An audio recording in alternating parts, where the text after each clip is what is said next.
tema de hoje que nós vamos abordar, que tem a ver com o Natal, é o Natal de Jesus. Esse é o tema da ministração de hoje aqui. Nós viemos uma série de ensinos falando sobre o Evangelho para as vítimas da religião. Então, domingo passado falando sobre igrejas controladoras, igrejas judaizantes. Domingo retrasado, do Evangelho para as vítimas da religião, vimos tantas pessoas que são feridas com igreja, feridas com situações de relacionamento, de opressão no meio da igreja. E por que eu estou colocando a de Natal no meio disso tudo? Porque em alguns lugares começaram, foi uma moda que surgiu aqui no Brasil, na verdade moda não, um enlatado que os brasileiros começaram a pegar dos norte-americanos, que começaram a proibir tudo que é do Natal. Eu não sei quantos de vocês já ouviram coisas desse tipo. Tem gente que fala, por exemplo, não pode ter guirlanda. Sabe a guirlanda? Não pode ter aquilo, porque aquilo tem demônio naquilo lá. Então tem demônio na árvore de Natal, Papai Noel é do diabo, Natal é festa pagã. De fato, Jesus não nasceu 25 de dezembro, isso é um fato. Nós vamos falar sobre isso daqui a pouco. Mas não é por isso que a coisa virou demoníaca. Então, para muita gente cristã, o Natal se tornou uma época chata, porque não pode nada. Não pode reunir, não pode dar Feliz Natal, não pode ter uma árvore de Natal na sua casa, não pode ter nada dessas coisas. E o que eu quero mostrar aqui hoje para vocês é que nós é que estamos olhando para essa festividade do Natal com olhos errados. Tem uma maneira correta de se olhar para o Natal. É isso que nós vamos ver hoje aqui. Que Deus fale conosco hoje aqui e nos oriente. E nos aproxime uns dos outros. E que a gente aproveite muito bem essa semana que tem essa festança do Natal. Para a gente aproveitar bastante, para aproximar de gente querida nossa.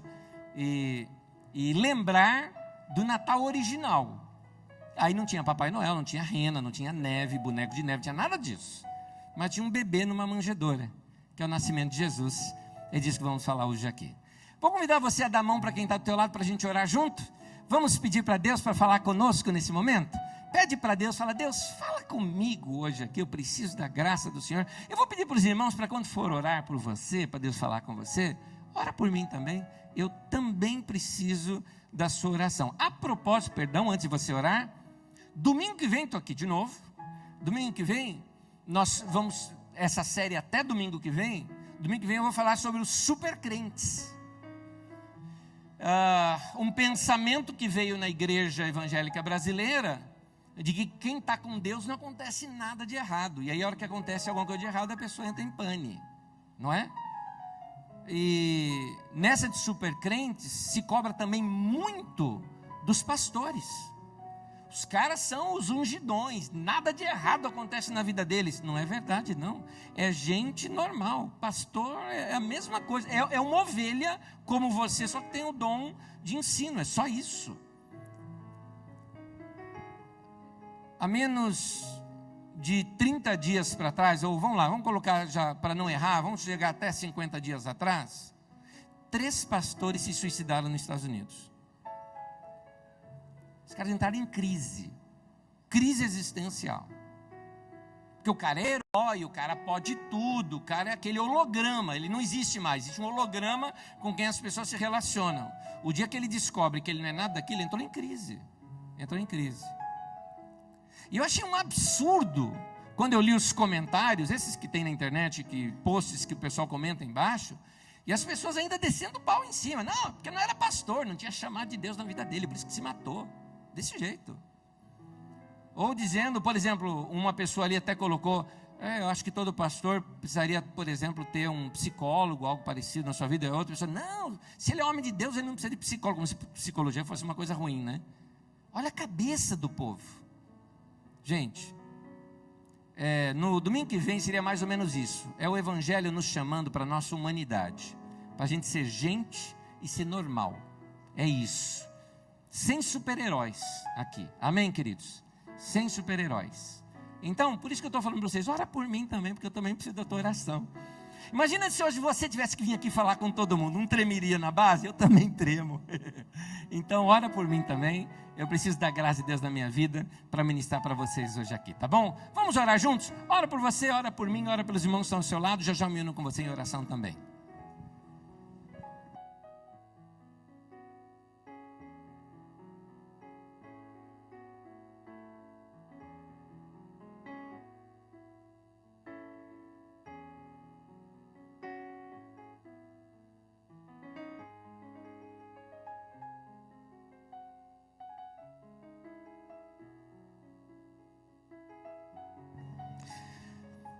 Pai, eu me uno com os meus irmãos nesse momento e peço a graça do Senhor sobre nossas vidas. Fala comigo, fala com meus irmãos, ministra a tua palavra aos nossos corações, esclareça-nos, Senhor, leva-nos a entender o que o Senhor queria nos ensinar acerca do Natal. Fala conosco hoje aqui, Senhor, em nome de Jesus. Amém. Amém. Tema de hoje, o Natal de Jesus. E eu começo lendo o texto em Mateus capítulo 1. Todos os textos vão estar nas nossas telas, você pode acompanhar, ou na sua Bíblia, no seu celular, ou aqui também nas nossas telas. O Natal de Jesus, Mateus capítulo 1, do versículo 18 ao 25, o texto está assim. Foi assim o nascimento de Jesus Cristo. Maria, sua mãe, estava prometida em casamento a José, mas antes que se unissem, ela achou-se grávida pelo Espírito Santo. Por ser José, seu marido, um homem justo, não querendo expô-la à desonra pública, pretendia anular o casamento secretamente, de modo que daria a ela uma desculpa, dizendo que foi um estupro ou algo parecido, o que a isentaria de vergonha. Mas seria naquela sociedade uma vergonha ela estando grávida, sem ter ainda tido o casamento oficializado. Mas depois de ter pensado nisso, José ter pensado nisso, apareceu-lhe um anjo do Senhor em sonho e disse: José, filho de Davi, descendente de Davi, seria isso. Não tema receber Maria como sua esposa, pois o que nela foi gerado procede do Espírito Santo. Ela dará à luz um filho, e você deverá dar-lhe o nome de Jesus. Jesus é Jeová é salvação, é o mesmo nome de Josué no hebraico. Porque ele salvará o seu povo dos seus pecados. Tudo isso aconteceu para que se cumprisse o que o Senhor dissera pelo profeta. A virgem ficará grávida e dará à luz a um filho, e lhe chamarão Emanuel, que significa Deus conosco. Aqui não é que o nome dele seria Emanuel, mas que esse seria o título dado a ele, o conceito dado a ele, Deus habitando conosco. Ao acordar, José fez o que o anjo do Senhor lhe tinha ordenado e recebeu Maria como sua esposa. Mas não teve relações com ela, enquanto ela não deu à luz um filho, e lhe pôs o nome de Jesus. Até. Gente, falar do Natal é algo, ao mesmo tempo, tão fácil e ao mesmo tempo tão difícil. Depende do ângulo que você vê o assunto. Pessoal aí da técnica, tem como jogar mais luzes aqui para mim, por favor? Aqui no palco? Põe as luzes mais fortes aqui para mim, por gentileza. Obrigado. Depende do ângulo que você olha o assunto. Se você olhar do ângulo histórico, então, é mais complicado ainda. Mais complicado. Se você olhar dos olhos de uma criança, como eu vou mostrar adiante, você entende completamente o Natal. Mas se você for nos pormenores históricos, é uma bagunça. Jesus não nasceu dia 25 de dezembro. Como é que você sabe disso? Bom, a gente segue os relatos bíblicos, e nos relatos bíblicos dá para a gente ter algumas ideias. Por exemplo, nos relatos bíblicos contam que os pastores estavam com os rebanhos no campo. 25 de dezembro é um inverno rigoroso naquela região, o que nenhuma pessoa ficaria com seus animais no campo, senão matariam os bichinhos de frio. Uma postura clara que a noite era uma noite clara e quente. Mais alguns detalhes. Um censo havia sido feito na nação, e cada pessoa teria que ir exatamente para a sua cidade natal para se registrar. Ora, o governo não iria colocar isso para o público, sabendo que eles teriam que fazer viagens tão longas debaixo de um inverno rigoroso. Certamente isso aconteceu num período que não era esse de invernos e nem de chuvas. Portanto, já sabemos que 25 de dezembro não era. Mas dá para se ter uma ideia também de uma outra data, porque conta-se o seguinte: Jesus nasceu 6 meses depois de João Batista. João Batista, quando foi nascer, quando foi concebido, o seu pai era um sacerdote, e a Bíblia conta o seu turno de sacerdote. O turno de sacerdote dele se encaixa entre março e abril, final de março, 25 de março a 5 de abril, ou 25 de setembro a 5 de outubro. Num desses 6 meses seria o dia que foi anunciado. O mais provável é que tenha sido no turno, fala ali do mês de Abib, entre março e abril. Ali Deus falou com Zacarias. 6 meses depois é a concepção de Jesus, o que mostra já um tempo adiante. Então, o de Zacarias era próximo a julho, mais ou menos. Então, 6 meses depois, o que chega a dezembro ou janeiro, nós temos a concepção de Jesus, o que daria o seu nascimento, provavelmente nos meses de setembro ou outubro. É interessante que na Bíblia, conta no Evangelho de João, quando vai falar do nascimento de Jesus, fala do nascimento dele como sendo ele veio e tabernaculou entre nós. Esse é o termo usado por João quando fala ele veio e habitou entre nós. Provavelmente uma alusão à festa dos tabernáculos. A festa dos tabernáculos acontecia exatamente entre 25 de setembro a 5 de outubro. Então, a data mais provável que Jesus tenha nascido é essa, de 25 de setembro a 5 de outubro, que me faz concluir que foi 3 de outubro. Eu tenho, assim, uma certeza absoluta dessa. Você que não sabe o dia do meu aniversário, pode anotar, está perto já, falta só 10 meses, não é? Eu acho que foi nessa data. Então, Jesus nasceu aí entre 25 de setembro a 5 de outubro, mas sobrou esse 25 de dezembro para a gente por quê?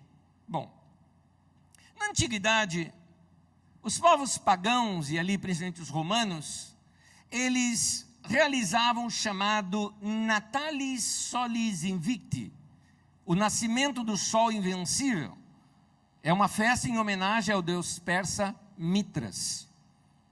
O Natalis, que podia ser celebrado entre 22 a 25 de dezembro, era realizado pelos pagãos desse período porque é nele que acontece o solstício de inverno, ou seja, o dia mais curto do ano no hemisfério norte. No ano de 354, o Papa Libério, ele resolveu cristianizar essa festa. Então, ele pegou essa festa pagã e começou nela comemorar o nascimento de Jesus. Algumas pessoas então dizem, está aí, Jesus não nasceu nesse dia, era uma festa pagã, então nós não podemos comemorar o Natal de Jesus dia 25 de dezembro. Mas qualquer data do ano vai ter uma festa pagã atrelada a essa data. É fácil criticar o Papa Libério dizendo que tenha sido um erro comemorar o Natal de Jesus nessa data, mas vamos olhar com outros olhos agora. Ele queria aproveitar a festa para trazer ensinamentos sobre Jesus.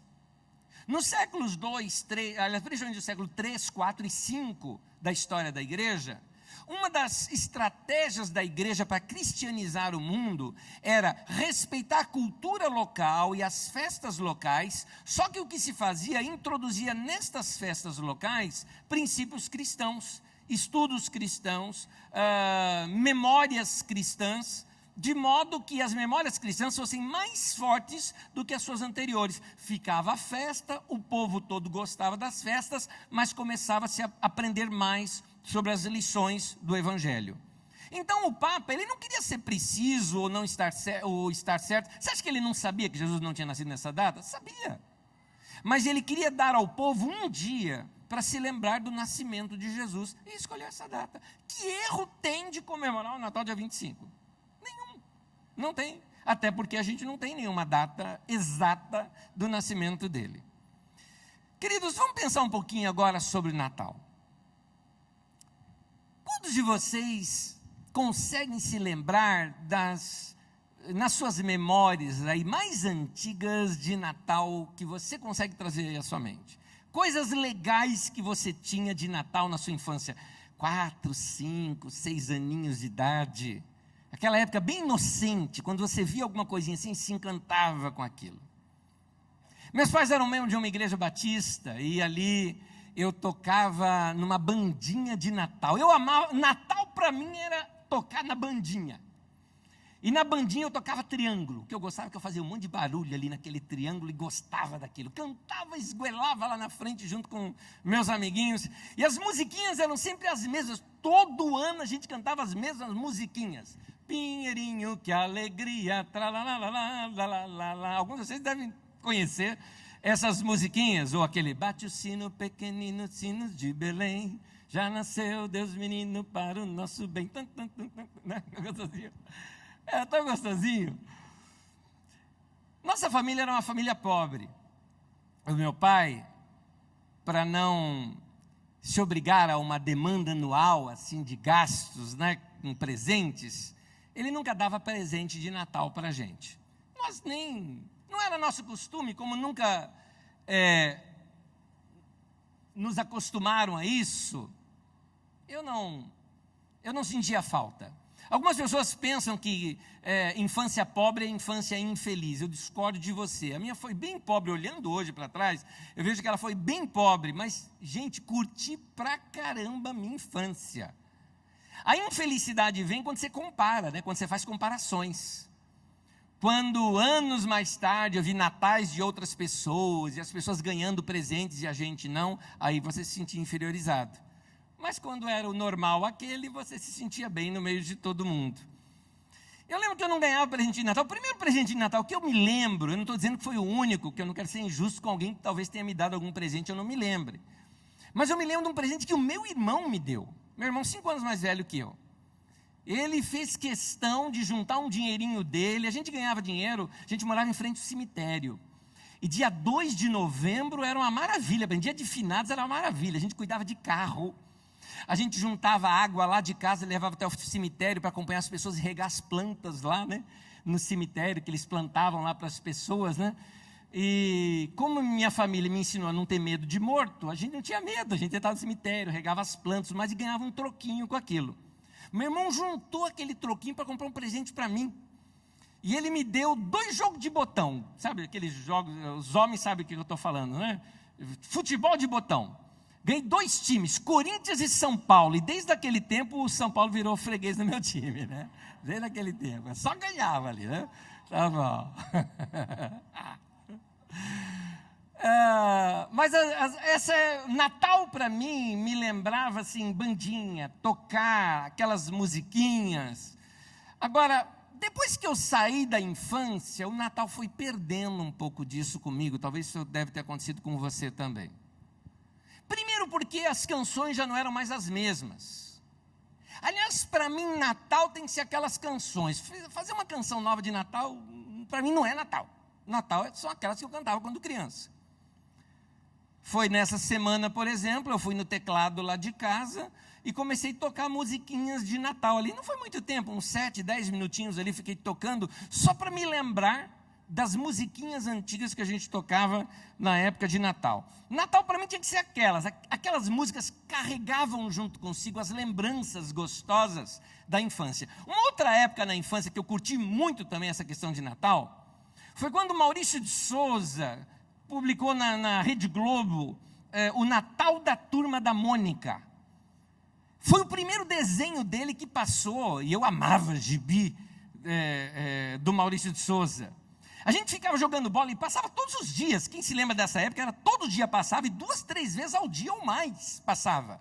A gente estava jogando bola com os amigos e alguém gritava, está começando o desenho. Todo mundo parava correndo, ia lá suado, assistia e não saía de lá enquanto não cantasse Feliz Natal para todos, Feliz Natal. Né? Enquanto não cantasse a musiquinha, a gente não saía para voltar a jogar bola. Infância era assim. Infância era aquela coisa, Natal para a gente era rir junto, era estar junto, era cantar musiquinha, era isso.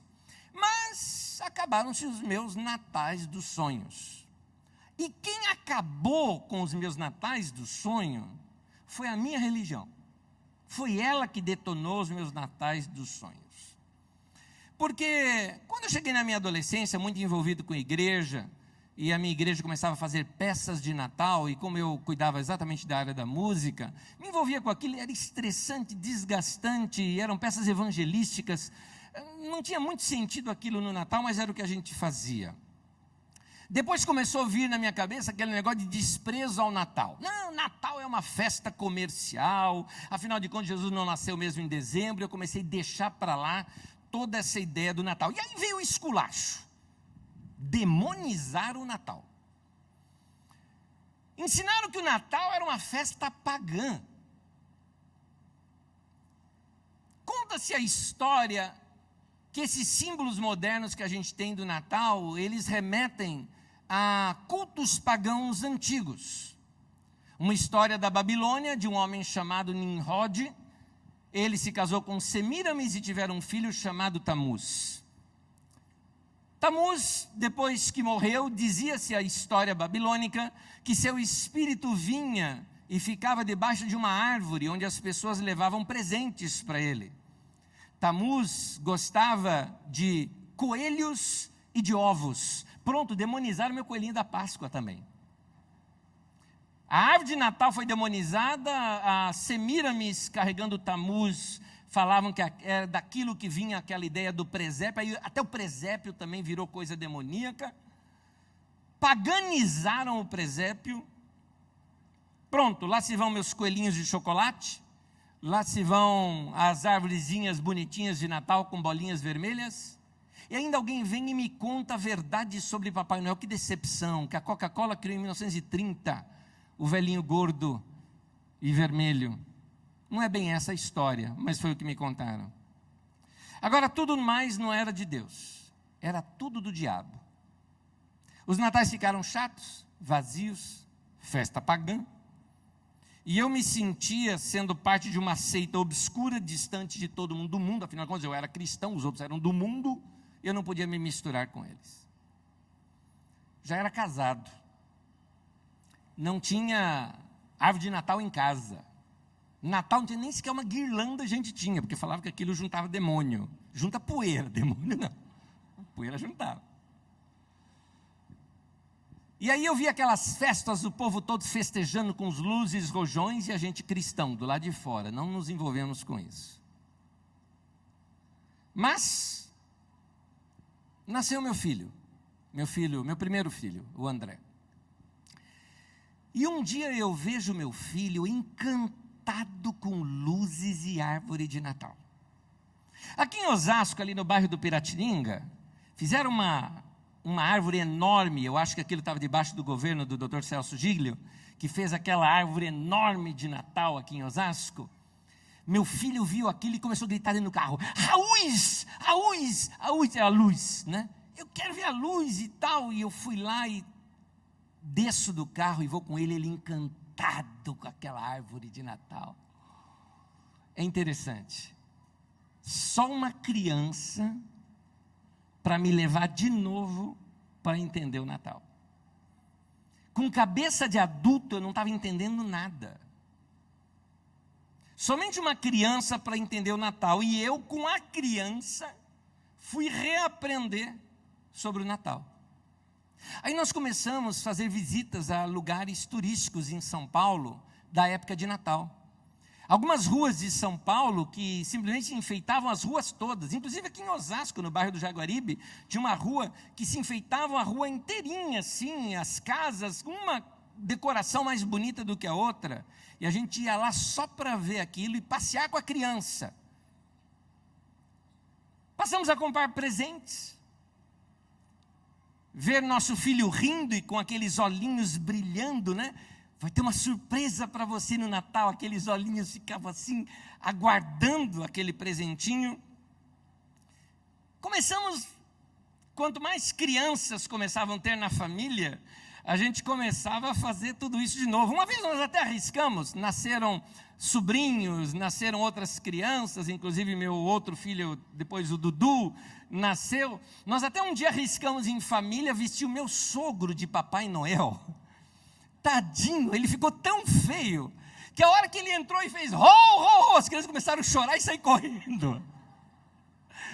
A gente prefere a alegria e a simpatia do meu sogro do que a vocação para Papai Noel, que ele realmente não tem nenhuma. Ele errou na hora de colocar a barba, parecia um ladrão invadindo a casa. Muito feio. Aí recuperamos a festa, só que não. O caso é que para adulto a festa já não tinha mais graça. E o que dá para a gente, na verdade, muitas pessoas falam, no Natal eu sinto meio deprimido. É verdade, o Natal dá um pouco de saudade. Saudade de um tempo da inocência da infância que não volta mais. Então resta-nos a ficar felizes com os sorrisos das crianças. Resta-nos a gente entrar no mundo da criança e recuperar aquele mundo da criança que existe em nós, mas está lá num cantinho da vida da gente. E é aqui que eu quero começar a voltar para o texto bíblico. O texto bíblico onde não tem Papai Noel, não tem renas, não tem neve, mas tem um menininho numa manjedoura. E essa é a história bíblica. Para a gente entender a história bíblica, tem que se lembrar de um presépio. Para quem não sabe, a palavra presépio é estábulo, tá? O lugar onde Jesus nasceu. Então, pense num presépio. E ali você conhece aqueles desenhinhos de presépio que sempre montam, não é? Você tem ali os magos, que vieram do Oriente, homens ricos. E você tem também os pastores, que era a classe pobre. Talvez uma das profissões que menos assalariadas que tinham eram essas. Ricos e pobres juntos. Você tem as ovelhinhas, alguns outros colocam a vaquinha no lugar de ovelhinha, cavalinho, estrelinha brilhando. E se você era criança e montou um presépio, como uma vez escondido eu fiz, depois eu te conto porque escondido, nós fizemos patinho, elefantinho, fizemos burrinho, inventamos passarinho, a gente colocou no presépio, porque criança cria. Afinal de contas, o presépio é meu, eu estou fazendo, não é? Você vê anjinho, uma coisa transcendental, mística, do outro mundo, vamos dizer assim, ali no meio. Mais um monte de animaizinhos, e aí você tem o papai, a mamãe, e no centro de tudo, o alvo de tudo, o lugar principal do presépio e central, um bebê dormindo. Grava essa imagem. Esse é o Natal de Jesus. Essa é a cena do Natal. E ela tem que ser vista como um poema onírico, como um sonho de esperança. Quem está acostumado a ler poesia, quem está acostumado a prestar atenção na poesia que existe nas letras de algumas músicas, quem está acostumado a trabalhar um pouco a sua imaginação, consegue ler a história do Natal, entrar dentro dela e participar dela. Mas se você se detiver demais nos fatos históricos, você perde o ensinamento. É por isso que eu disse aqui no domingo passado, domingo retrasado, para vocês lerem nesse tempo um livro de Exupéry, bem conhecido, que é chamado O Pequeno Príncipe. Nesse livro, ensina você a começar a ler tudo mais e voltar a ver a vida com os olhos de uma criança. Porque cabeça de gente grande, como é chamada ali no livro, não entende determinadas coisas. Então, quando a gente vai ler sobre os estudos sobre o Natal, a história do Natal de Jesus, A maioria dos livros de teologia são os piores intérpretes do texto, porque é gente grande tentando explicar uma história que foi escrita para ser entendida com os olhos de uma criança.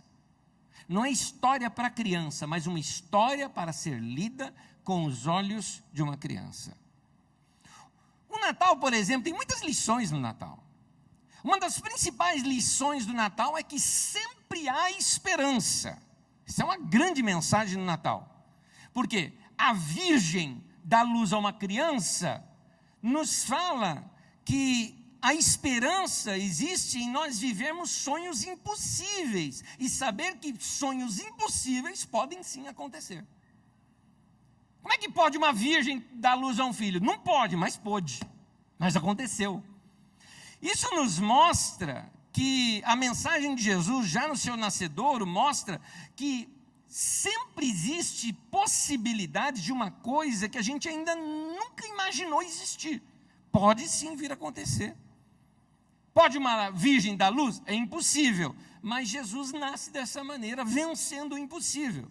Isso nos mostra que a mensagem do Natal é: não existe impossível para Deus. Sempre tem esperança. Gente, quem não tem esperança não vive nesse mundo. Então, cristianismo começou com a ideia de esperança. Sempre tem esperança. Sempre tem. Sempre alguma coisa que eu nem sequer imaginei pode acontecer. Pode acontecer.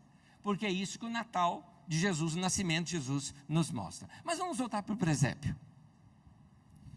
Presépio lá, o curral, o estábulo. Eu concordo com um escritor que gosto muito, Rubem Alves, que ele conta que na sua infância ele era protestante, eu também, ele de igreja presbiteriana, eu sou de igreja batista. Ele conta uma coisa que eu me identifiquei com ele. Ele falou o seguinte: eu tinha inveja dos católicos numa coisa, e eu também tinha, o presépio.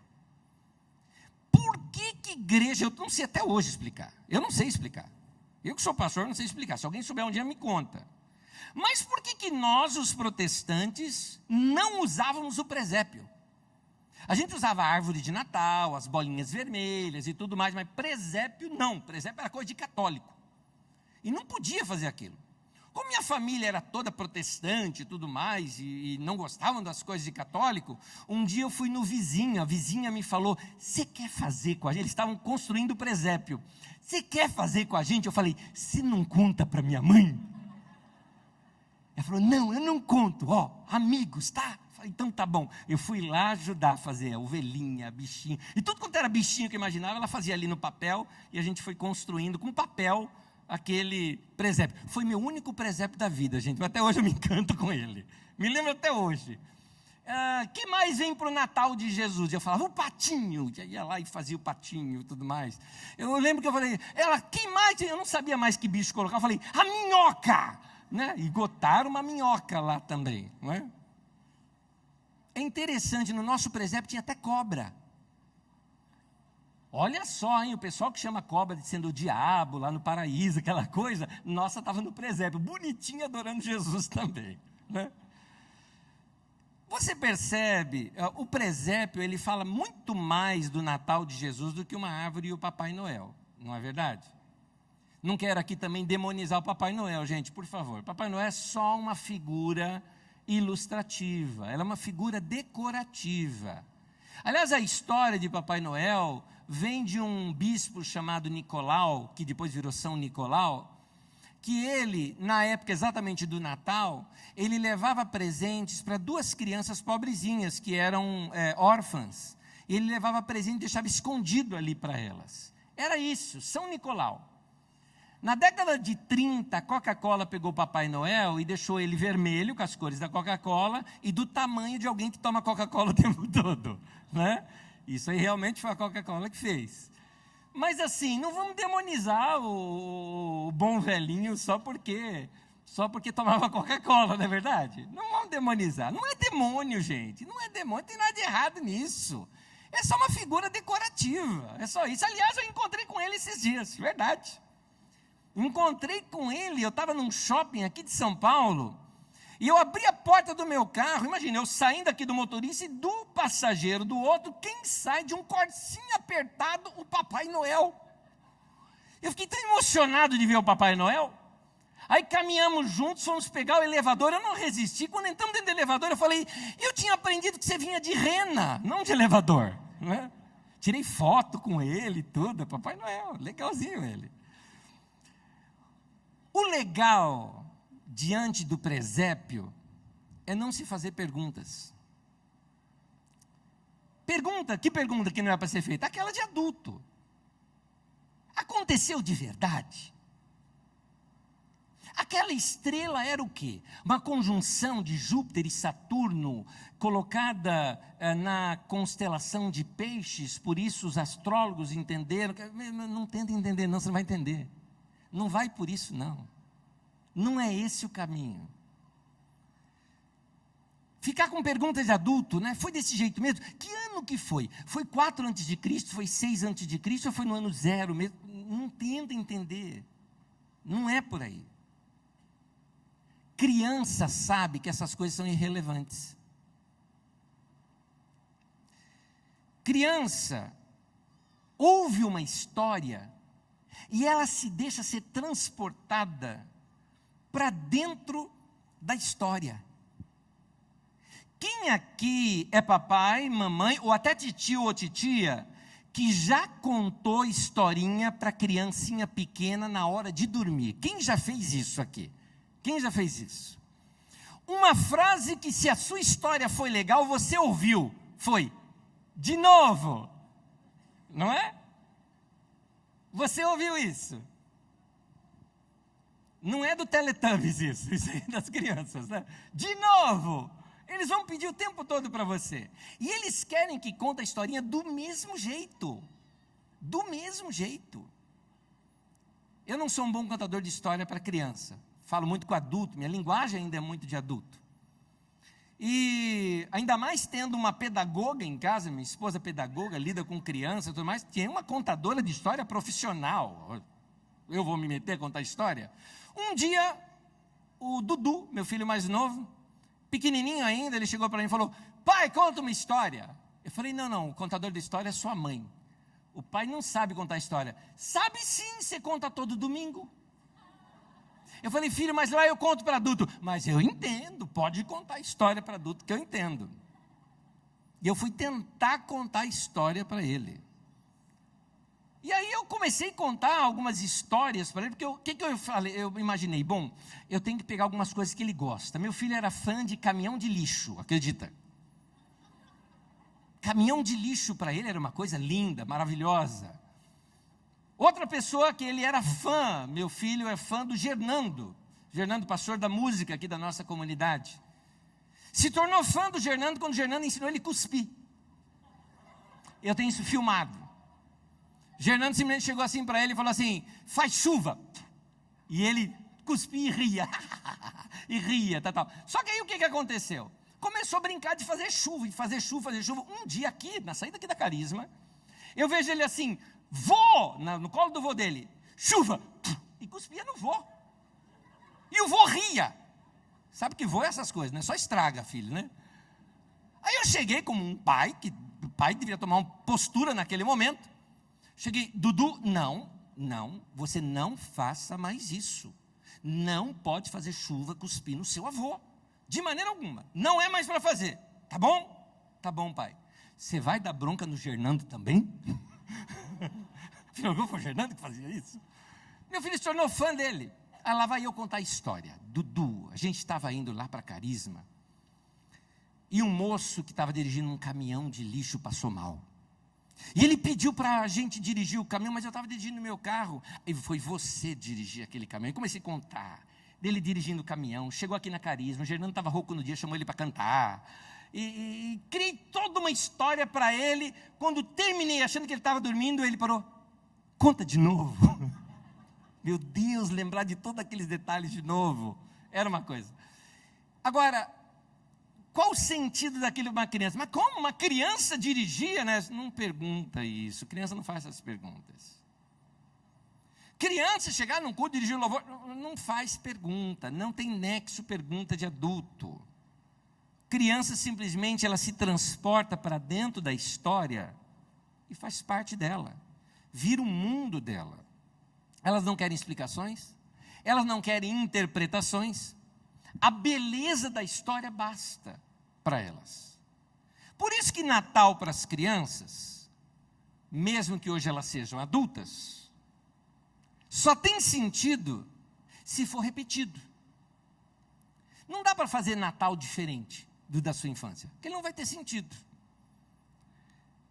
Aliás, Natal, se a gente prestar bem atenção, voltando aqui ao presépio, o presépio ele tem uma diferença muito grande dos nossos natais de hoje. O Natal de hoje é festa, rojão, não é? Todo mundo grita, celebra, bebidas. O presépio não é isso. O presépio é um bebê dormindo. E o quarto de um bebê dormindo, ele não é festivo, ele é contemplativo. Não se faz barulho quando tem bebê dormindo. Se faz o quê? Imagina você quando entrou no quarto do seu filho que está nanando, ou você que foi visitar amigos seus que tem lá um bebezinho dormindo, o que se faz? Se faz silêncio, se sorri, não é forçado o sorriso, a gente vê um bebê, a gente já acha aquilo bonitinho, já abre um sorriso, e se tem aquela sensação de tranquilidade. Quando os nossos filhos nascem, quando a gente vai num quarto, é essa sensação que a gente tem, não é?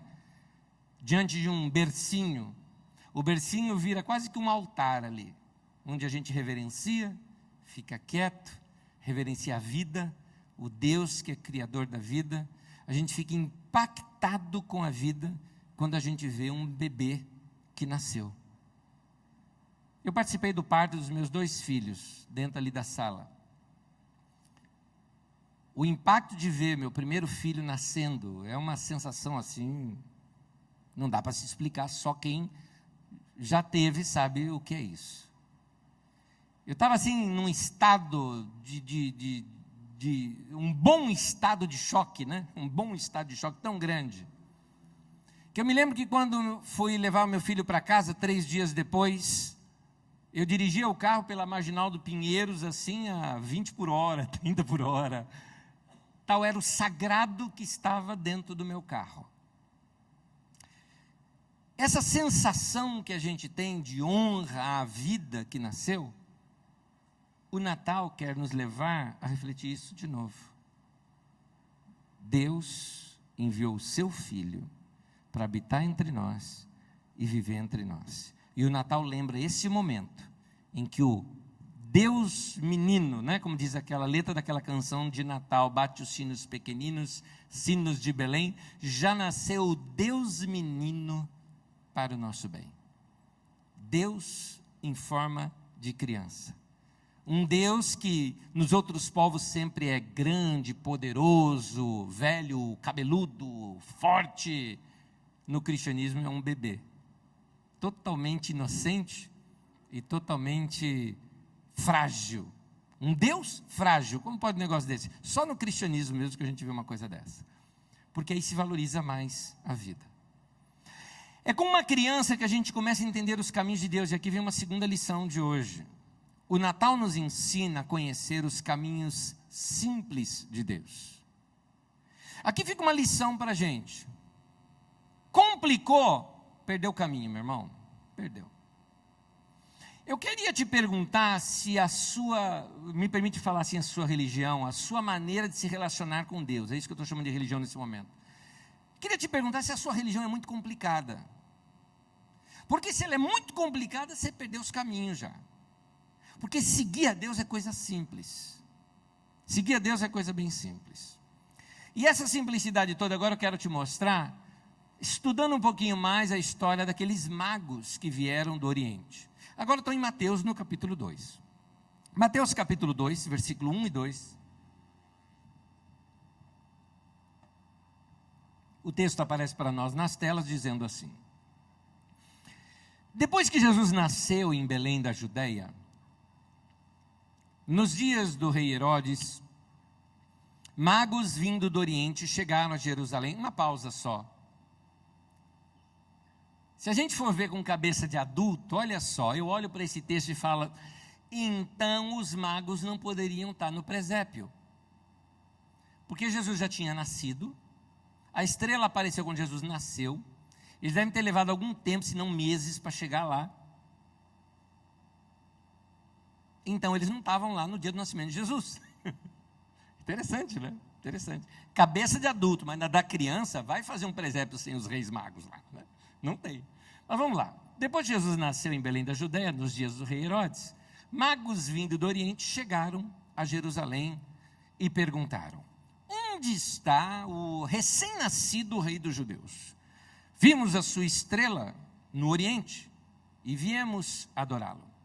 E aí segue-se a história da conversa dele com Herodes. E depois, os sábios dos judeus, os estudantes das Escrituras, indicaram para ele que o Messias deveria nascer em Belém da Judeia. Mas eu quero chamar a atenção aqui para uma coisa. Quem eram esses homens? Primeira coisa que eu queria tirar de você, eles não eram reis. Essa história de reis foi criada por gente de cabeça de adulto. Eles eram astrólogos.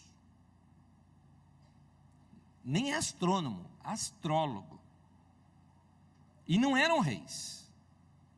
Para quem pensa como adulto, principalmente naquele contexto do Exupéry, no livro Pequeno Príncipe, para quem tem cabeça de gente grande, como é que pode? Astrólogo vem ver o nascimento de Jesus. Não pode, porque astrologia é proibida no Velho Testamento. Ora, se a astrologia é proibida, como é que vem astrólogo para o nascimento de Jesus? Então vamos mudar, vamos colocar rei, porque senão as pessoas não vão entender. Mudaram para reis magos, deram os caras como se fossem reis. Gente, os caras não eram rei. Se fosse rei, viria em comitiva. Se fosse rei, não via sozinho, andando aí meses. Rei não faz isso. Era astrólogo. O caso é que o texto quer nos ensinar algumas coisas. O texto nos mostra que só quem consegue olhar para as estrelas consegue entender os caminhos da criança. Quer um desafio? Eu desafio você, se você for passear no final do ano, porque em São Paulo, infelizmente, não dá para a gente fazer isso. Em algum lugar com céu bem estrelado, eu desafio você a ficar muito tempo ali, olhando para aquelas estrelas e deixando a imaginação rolar. Ver aquelas estrelas, aquela imensidão do universo, mas tentar vê-las quando você via quando você era criança. Na década de 70, não tinha muita poluição em São Paulo ainda nesse tempo, né? Década de 70 eu assisti em casa, não era nem Star Wars naquele tempo, era Guerra nas Estrelas, né? Fiquei tão encantado com o filme, que depois eu saí lá para fora e ficava, olhando aquelas estrelas todas e acreditando em tudo. Acreditava em tudo, via tudo. Criança. Quem não olha mais para nuvens, quem não consegue mais ver imagens nas nuvens, também não consegue se encantar com estrelas, não encontra o caminho de Jesus. Porque tem que ter olhar de criança. Qual a última vez que você olhou para nuvens do céu e viu nelas formato? Igual criança mesmo. Olha, um cachorrinho, que legal. Olha aquele lá, parece um cara narigudo. Minha sogra, né? Não tem assim que você olha assim e você vê tudo nas nuvens?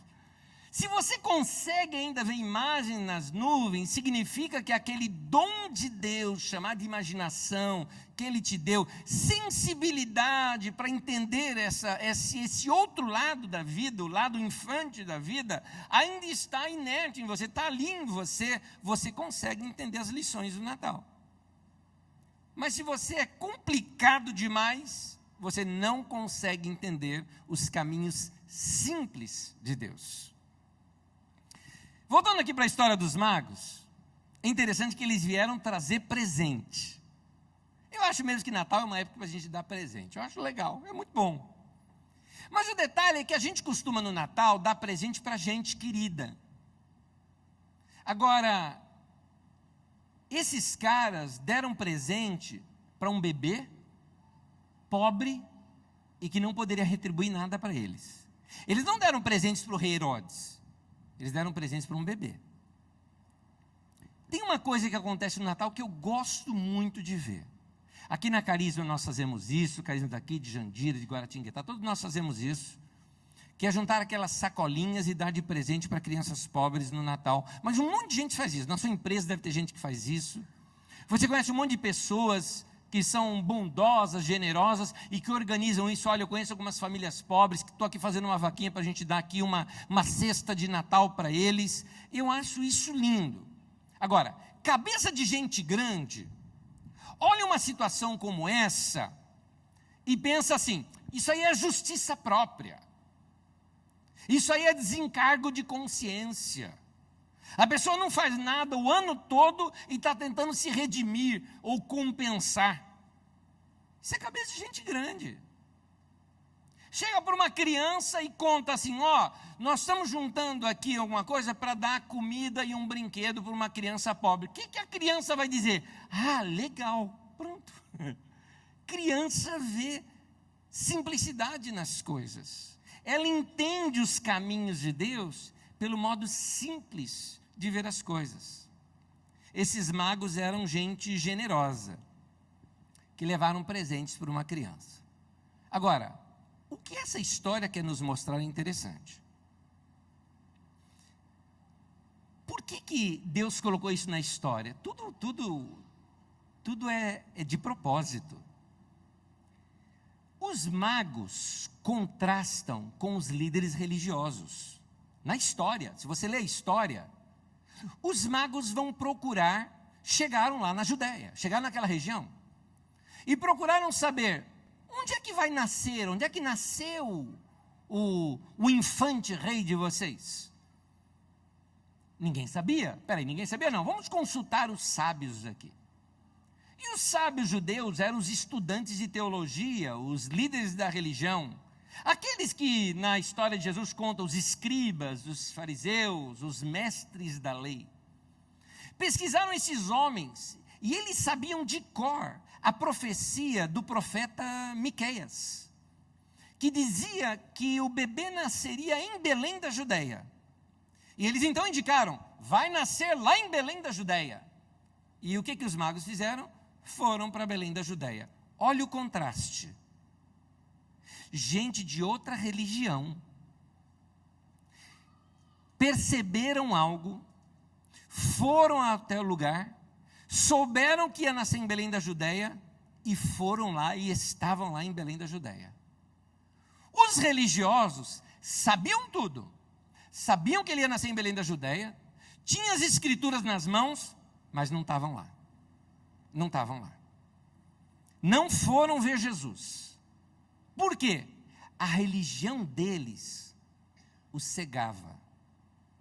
Queridos, durante todo o ministério de Jesus, você vai ver Jesus tendo embates com esses religiosos que ele chamava de cegos. Inclusive o termo às vezes que Jesus usa é cego guiando cego. Porque não são só os líderes que são cegos, aqueles que seguem esses líderes também são cegos. Eu acho interessante como a religião cega algumas pessoas. Recentemente nós ensinamos aqui na nossa comunidade sobre liberdade. A liberdade de seguirmos a Deus, a liberdade que igreja não deve ser uma coisa controladora. Você não imagina que eu já tive alguns embates? Claro que sim. Logo algumas pessoas já embateram comigo. Como? Mas a Bíblia fala de submissão, de autoridade dos nossos líderes. Cegos. São cegos. A gente mostra a liberdade, mas eles não querem a liberdade. Não querem a liberdade. Algumas pessoas veem, por exemplo, alguns líderes religiosos que estão usando a religião para se enriquecer. Eles sabem que eles estão errados. Sabe que faz o que não deve com o dinheiro do povo, sabe, Mas o que eles dizem? Não, isso é perseguição da mídia. Cego sendo liderado por outro cego. Está parecendo isso que a gente vê na mídia hoje em dia. Político corrupto tem que ir para a cadeia. E gente defendendo eles, indo contra o juiz que mandou os políticos para a cadeia. Gente que quer ser cega, não quer ver a verdade. A mesma coisa aconteceu no Brasil, quando alguns líderes religiosos foram expostos por seus erros. E seus seguidores defendendo-os. Cego sendo guiado por cego. Pior cego é aquele que não quer ver. O cara não concorda com aquele legalismo todo, aquele cheio de regrinha na igreja, mas continua lá.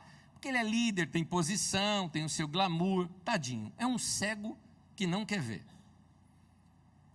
Quem tem a visão obscurecida pela religião, não enxergam as coisas. Sua religião é mais importante do que a verdade. Aqueles homens esperavam um grande mestre. Vem um homem simples, Jesus, lá de Nazaré. Eles até zombam. Pode alguma coisa boa vir de Nazaré? Para. Não aceitavam. Queriam um homem rico, poderoso. Jesus não era nada disso.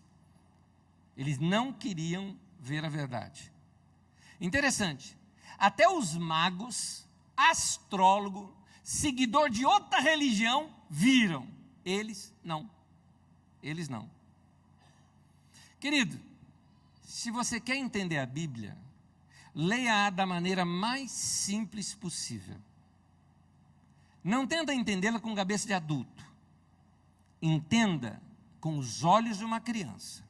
Aí você começa a entender melhor.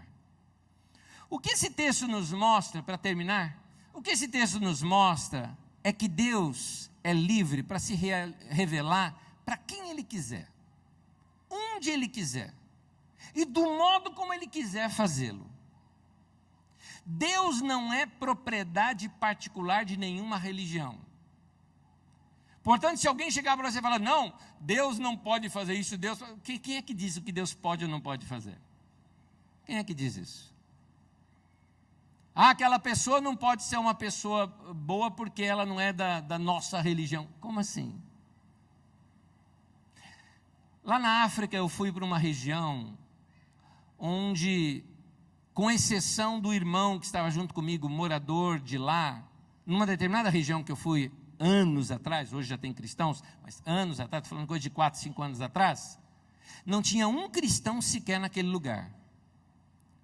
Mas eu vi tanta gente boa.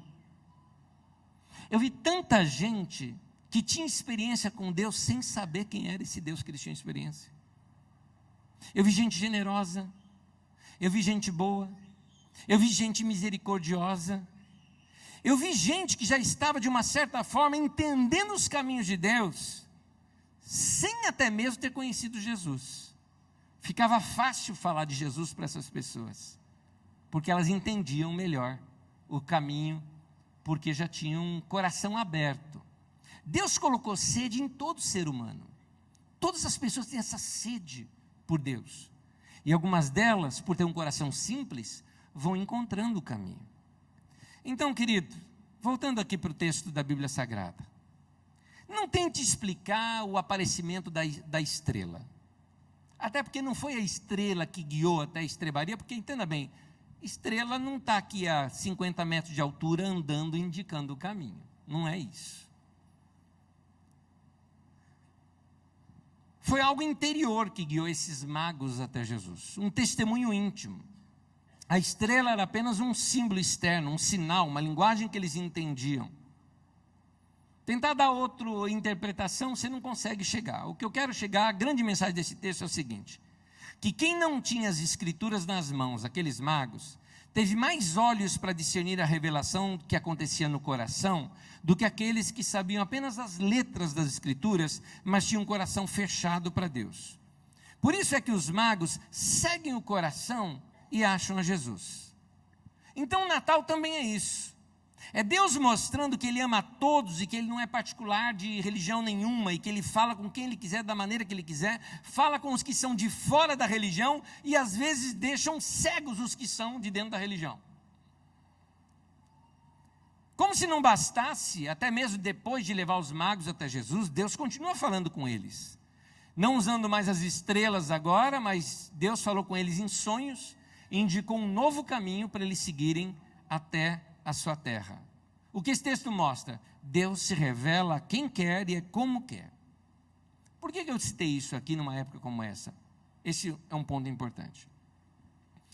Chegando no final de ano agora, você vai conviver com pessoas diferentes. Época de Natal, a gente senta com um parente que faz tempo que a gente não conversa. A gente senta com amigos de trabalho que a gente trabalha junto, mas nunca consegue puxar assuntos. E daqui a pouco você vai encontrar pessoas que têm uma religião diferente da sua, maneiras de pensar diferente da sua, mas você pode acabar encontrando nelas também bondade, generosidade, princípios de Deus, na vida de uma pessoa que não segue a mesma religião que a sua. O que é que você tem que fazer? Sentar a Bíblia na cabeça deles, dizer que eles são errados, que eles vão para o inferno, coisa parecida? Grave essa frase: ao ouvir pessoas nesse final de ano, ouça os seus corações. Tem muita gente sincera ouvindo Deus por aí, e muita gente religiosa que sabe tudo, mas não está ouvindo a Deus. Que o Senhor Jesus use essas figuras do Natal que nós citamos hoje aqui, para ressuscitar em nós o olhar de uma criança. O Natal não se entende com mente de adulto. O Natal, ele só pode ser visto com o olhar de uma criança. É por isso que Jesus disse o seguinte, no livro de João, no capítulo 3, eu vou terminar com esse texto. João capítulo 3, versículo 3 diz assim: quem não nascer de novo, não pode ver o reino de Deus. Quem não tiver a experiência de nascer de novo, não só da experiência dele com Deus, mas nascer de novo para a vida, e começar a olhar a vida de novo com os olhos de uma criança, você não vai enxergar as coisas do reino de Deus. Os discípulos de Jesus receberam uma repreensão dele certa vez, onde ele falou o seguinte: se você não se tornar como uma dessas criancinhas, você não consegue entrar no reino de Deus. Então, meu irmão, minha irmã, se você quer experimentar as coisas do reino de Deus, muda essa cabeça de adulto chato, muda essa cabeça de adulto que é crica, que só sabe brigar, cobrar, reclamar da vida. E, meu irmão, nasce de novo diante de Deus e nasce de novo para a vida, para experimentar as coisas do reino de Deus. Começa a ver a vida com outros olhos, com olhos de uma criança. Aí você vai entender o presépio, vai entender ali os pastores, os reis, a ovelhinha, o cavalinho, a mamãe, o papai e o bebê no berço. Porque aí você vai entender as coisas simples do reino de Deus. Amém? Que Deus abençoe a sua vida, em nome de Jesus.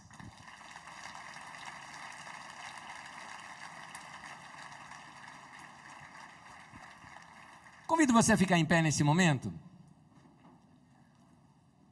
Tem algo que eu queria fazer com vocês aqui antes da gente terminar. Eu queria te trazer para um momento, emenda as duas coisas, reflexão e oração, juntos, para se fazer nesse momento. Você não precisa fechar os olhos, mas eu te recomendo só para você não se distrair, porque pensa aqui, como uma criança, quando você fala assim, imagine, ela fecha os olhos, ou ela abre os olhinhos e fica buscando imagens. Então eu queria mexer nesse momento com você.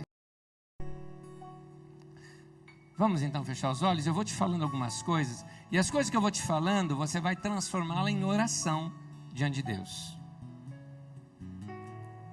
Vamos lá. Primeira coisa que eu quero te falar.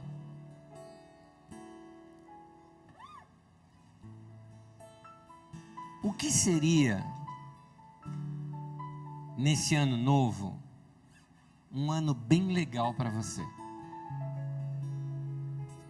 o que precisaria mudar? O que é que você já pode mudar? Mais uma. Você já virou gente grande? Já está pensando demais como gente grande? Você tem em você alguns sinais de gente grande? Ou seja, rabugice, chatice, cheio de regra chata, a vida para você é quadradinha.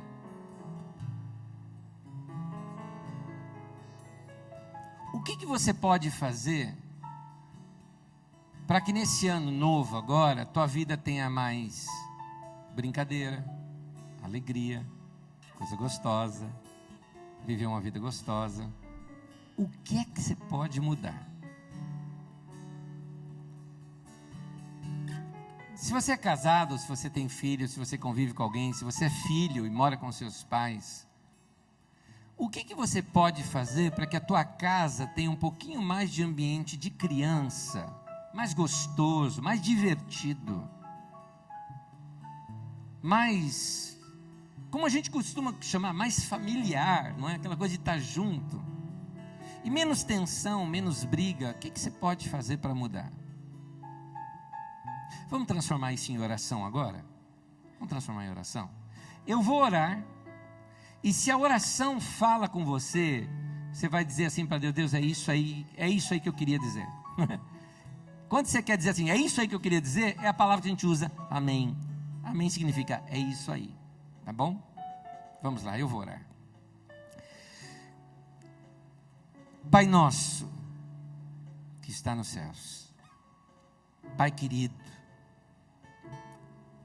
eu te peço, Senhor, que o Senhor mude o nosso jeitão chato.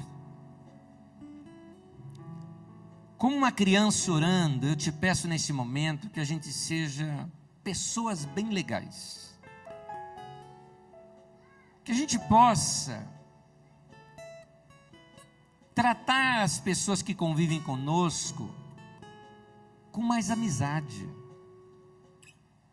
Como crianças que podem até brigar por causa de um brinquedo e minutos depois já estão brincando juntos de novo. Ensina-nos essa simplicidade da criança para com a vida, acabando com os conflitos, com nossas rabugices, tornando nossa vida mais gostosa.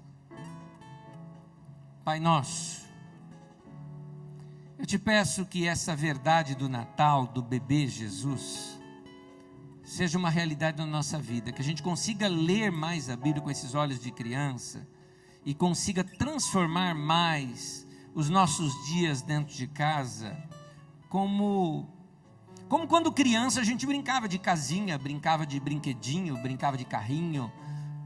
Naquele ambiente a gente possa trazer para dentro de casa esse ambiente, agora como adultos. Pai nosso, nos ensina a simplicidade de uma criança. Pai nosso, nos ensina a perdoar como uma criança perdoa. Pai nosso, nos ensine a amar como uma criança ama, a abraçar como ela abraça. Pai nosso, nos ensine a sinceridade como é a sinceridade de uma criança. Em nome de Jesus, teu filho, que nasceu aqui nesse mundo, viveu entre nós e nos ensinou como viver dessa maneira. Em nome de Jesus te pedimos isso. Amém, amém, amém. Que Deus nos dê essa vida nova e gostosa. Amém, amém. Vamos fazer algumas coisas essa semana? Vamos lá, lição de casa, tá bom? Lição de casa. Que tal a gente se deixar se encantar com as letras de algumas canções? Que adulto não faz isso. Adulto não percebe poesia, não é? Que tal brincar com uma criança? Coisa legal. Aliás, antes de vir para o culto, eu estava brincando em casa, tá? Foi isso que eu fiz hoje à tarde. Então, que tal brincar com criança? Você fala, mas nós somos um casal e não temos filhos. Guerrinha de travesseiro, que coisa mais legal do que isso, não é? Que tal a gente voltar a ser simples? Né, você está ensinando a gente a ser bobo? Não. Estou ensinando a gente voltar a ver a vida, que passa tão rápido essa nossa vida, a voltar a vê-la como ela deve ser vista, como uma coisa muito boa e gostosa que Deus nos deu. Amém? Que Deus abençoe vocês. Bom Natal para todos vocês, em nome de Jesus. E espero vocês também no culto da virada. E domingo que vem, estamos aqui de volta. Deus abençoe você. Eu vou te convidar só uma coisinha. Como a gente faz também lá no Ministério Infantil, a gente faz aqui também. Antes de sair, abraça aí um monte de gente, aí esse monte de criançada aí do teu lado. Abraça seus amiguinhos e amiguinhas, não é? Vai em paz. Deus abençoe você. Até a semana que vem. Deus abençoe.